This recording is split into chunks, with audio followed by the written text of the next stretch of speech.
ce qui caractérise la région du Brésil où je vous emmène maintenant, le nord-est. C'est la région la plus pauvre du pays et pourtant, elle est de plus en plus prisée des touristes.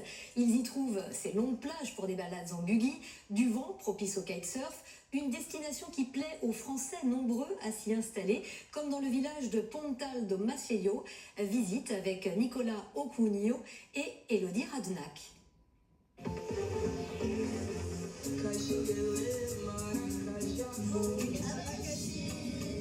Laurence, installée au Brésil depuis 7 ans, a préparé une surprise pour ces 2 touristes qu'elle accompagne.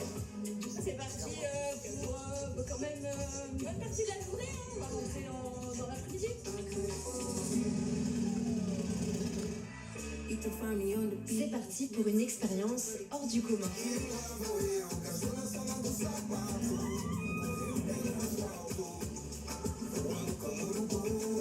Les 2 voyageuses passent une journée à bord d'un buggy à sillonner les plages désertes.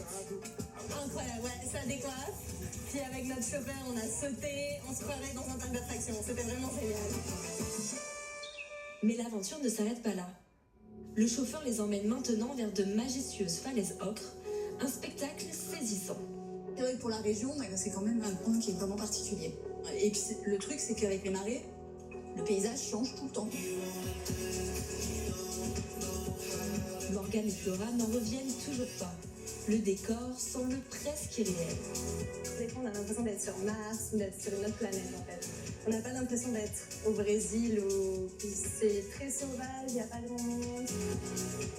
Ça change des endroits qu'on peut connaître dans les grandes villes du Brésil, quoi. Donc, vraiment contente de mon choix de voyage.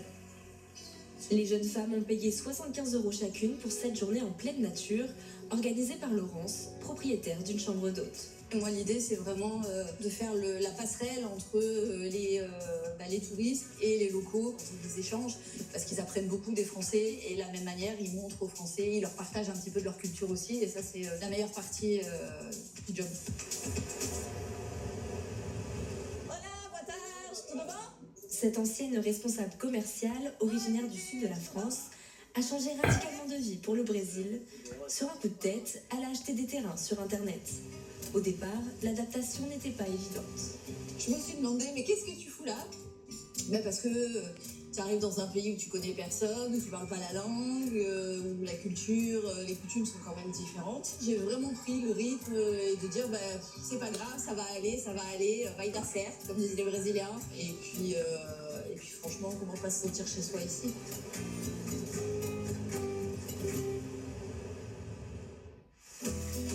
Si aujourd'hui la maison d'hôte de Laurence à 80 € la nuit offre un cadre de vie moderne.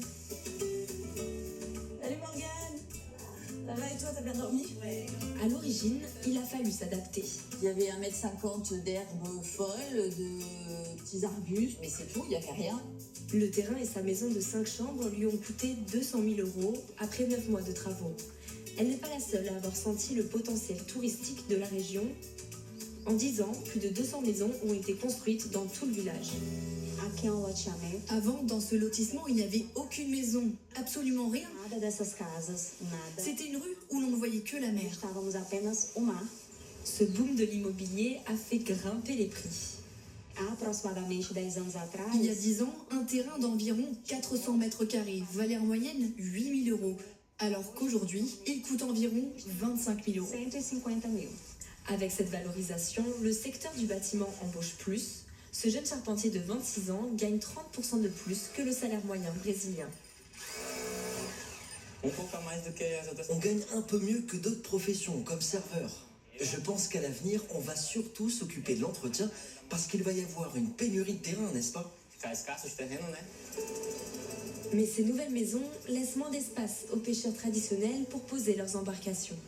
Ce savoir-faire se transmet depuis des générations et pour Cesarildo, le constat est sans appel. Le poisson se fait de plus en plus rare. Mon père pêchait beaucoup de poissons ici, sur cette plage. Il y en a beaucoup moins maintenant, tu comprends ? On ne cesse de bouleverser la nature, de la dégrader, de la détruire.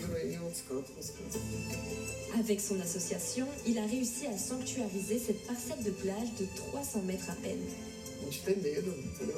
Nous avons peur. Le pouvoir économique est très fort.